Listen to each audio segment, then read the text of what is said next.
कबीर साहब ने तीसरा जो संदेश दिए, जीवन सुधार की बातें, और जीवन सुधार के प्रथम कड़ी में उन्होंने भोजन की पवित्रता की बातें करी। और भोजन की पवित्रता के लिए मैंने कहा, हम जो शौक से खाते हैं उसमें भी सुधार करें, जो आदतों के गुलाम होकर के करते हैं उसमें भी सुधार करें। और तीसरा, ना शौक है ना आदत है, आवश्यकता के अनुसार तो भोजन करते हैं, उसमें भी सुधार करने की आवश्यकता है। वो क्या है? पेट भरना चाहते हैं, लेकिन हम अपने पेट के चक्कर में निरीह प्राणियों की हत्या करते हैं, अंडा खाते हैं, मांस मछली खाते हैं। इससे भी आप बचिए। वैसे मैं मानता हूं कि यहाँ पर जितने लोग बैठे हो नहीं खाते होंगे, लेकिन अगर कोई कजातित खा लेते होंगे तो मैं आपसे निवेदन करता हूं, आप जियो, औरों को भी जीने दो। जिस प्रकार के आपकी जब उंगली करती है तो आपको दर्द होता है कि नहीं होता है? होता है ना?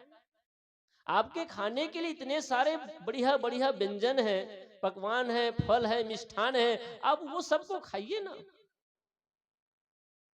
आप जिस प्रभु भगवान के भक्त हैं वो कंद मूल फल खाते थे जी।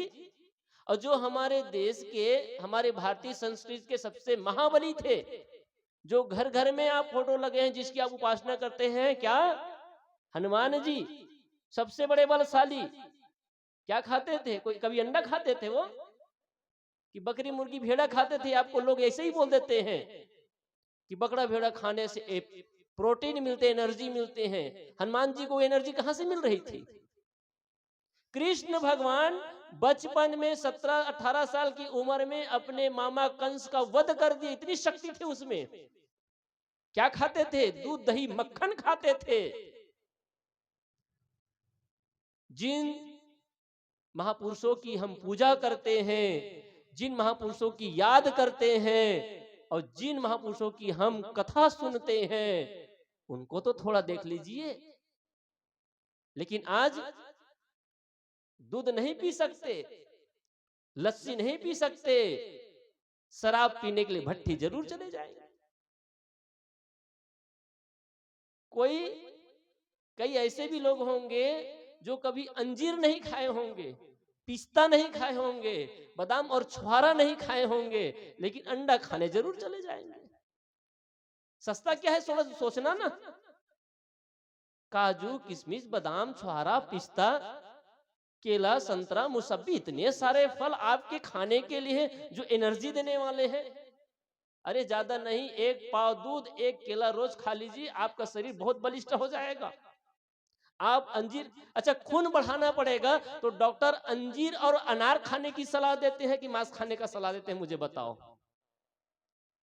अगर सही डॉक्टर होगा तो कहेगा चुकंदर खाना, अनार खाना, अंजीर खाना, आपका ब्लड बढ़ेगा। कहेगा कि नहीं कहेगा? तो क्या खाना चाहिए आप खुद डिसाइड करिए। हम जैसा भोजन करते हैं वैसा मन बनता है और वैसा ही जीवन बनता है। इसलिए भोजन में सुधार करना बहुत जरूरी है। और ये तो मांस मटन की बात हुई, उसके बाद भी जो आप घर में जो रोज भोजन बनाते हैं ना, उसमें माताएं 3 बात जरूर याद रखें। आप जो भोजन बनाते हैं उसमें 3 चीज का सुधार करें। सबसे पहला क्या है? आपका भोजन सात्विक हो, सुपाच्य हो और स्वल्प यानी थोड़ा थोड़ा हो, कुट करके ना खाएं।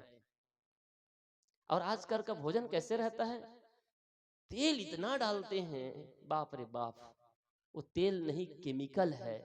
बचिए इससे, जितना कम हो सके तेल खाएं। अगर चर्म रोग से बचना चाहते, जो चर्म रोग होता है ना, सफेद सफेद या खुजलियां होती हैं, आजकल तो खुजलियां आम बात हो गई हैं, ये तेल खुजलियां पैदा करती हैं।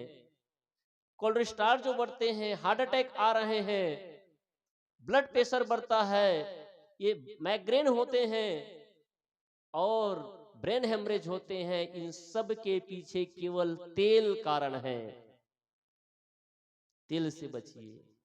इतने लोग मिर्ची डालते हैं, मिर्ची से बचिए, और खास करके लाल मिर्ची से बचिए। आज बवासीर आदमी सुनता है, थोड़ा भद्दा लगेगा लोगों को, तब पता चलता है कि मिर्ची की ताकत क्या होती है ना। पहले से सुधार करिए। कहने का तात्पर्य कि भोजन आपका सात्विक हो, सुपाच्य हो, सरल हो और पवित्र हृदय से बनाइए। माता जब भोजन बनाने के लिए जब किचन में जाएं तो आपका किचन मंदिर जैसे पवित्र होना चाहिए। अब ध्यान दीजिए, कैसे रहना चाहिए? किचन बिल्कुल मंदिर जैसा पवित्र होना चाहिए। घर बहुत बड़ा घर, संयोग से पानी पीने के लिए मुझे उसके किचन में चला गया, ओ बाप रे, सारा बर्तन ऐसे पड़ा था जैसे कोई कूड़े घर में पड़ा रहता, सब जूठा काठा पड़ा। नहीं माताएं, आपके हाथ में आपके परिवार का तकदीर है और किचन को सबसे बड़ा पवित्र स्थल माना गया है। अन्नम ब्रह्म कहा गया है। जिस भोजन को प्रसाद को बनाती हैं उस प्रसाद के प्रथम कण को आप अपने सदगुरु को, प्रभु को भेंट करती है ना आप सब। सोचे कि वो भोजन कितना पवित्र होना चाहिए।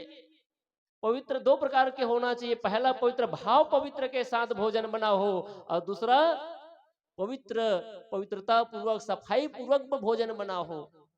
कई घरों में जाएं तो बर्तन इतने खराब होते हैं, तवा और खास करके कढ़ाई, और कढ़ाई तो कई घर की इतनी काली होती है वो मेरे चेहरे को भी फेल कर देगी। और अगर खुरच करके निकालेंगे ना तो छोटे बच्चे की चटनी तो जरूर बन जाएगी। आपकी कढ़ाई बहुत साफ हो, आपकी तवे साफ हो, जिस बर्तन जिस कपड़े से आप तवा पकड़ती हैं, कढ़ाई पकड़ती हैं, भोजन बनाती हैं, वो कपड़ा साफ हो। दुर्भाग्य से कहना पड़ता है आज भी बहुत घरों में ऐसे कपड़े को प्रयोग करते हैं जिसको आप छूना नहीं पसंद करते हैं। किसी का अंडरवेयर है, किसी के लहंगा है, किसी का ब्लाउज है। सोचिए जरा, आप कहां सोच कर रहे हैं? इतना शरीर को सजाने के लिए 2000, 4000, 5000 की साड़ियां पहन लेती हैं, और किचन में आप 100 रुपए के 1 मीटर का कपड़ा भी नहीं खरीद सकते। आप तो बढ़िया नेपकिन आता है ना 20-25 रुपए में, नेपकिन ले लीजिए, सवेरे साफ साफ करिए, बढ़िया करिए। आपका जीवन से झलकना चाहिए कि आप कितना शुद्धता प्रेमी हैं। हमारा जीवन हमारा दर्पण है। अभी साहब सुन रहे थे ना, दर्पण में जब दर्शन को दिल चाहिए तो दर्पण मांजत रहिए, और जब दर्पण में लागे काई तो दरस कहां से पाई। ये क्या है? हमारा घर हमारा दर्पण है, हमारा शरीर हमारा दर्पण है। हमारा शरीर बता देता है, हमारा घर बता देता है, हमारा रहन सहन बता देता है। उसको देख करके लोग जान जाते कि ये लोग रहते कैसे हैं।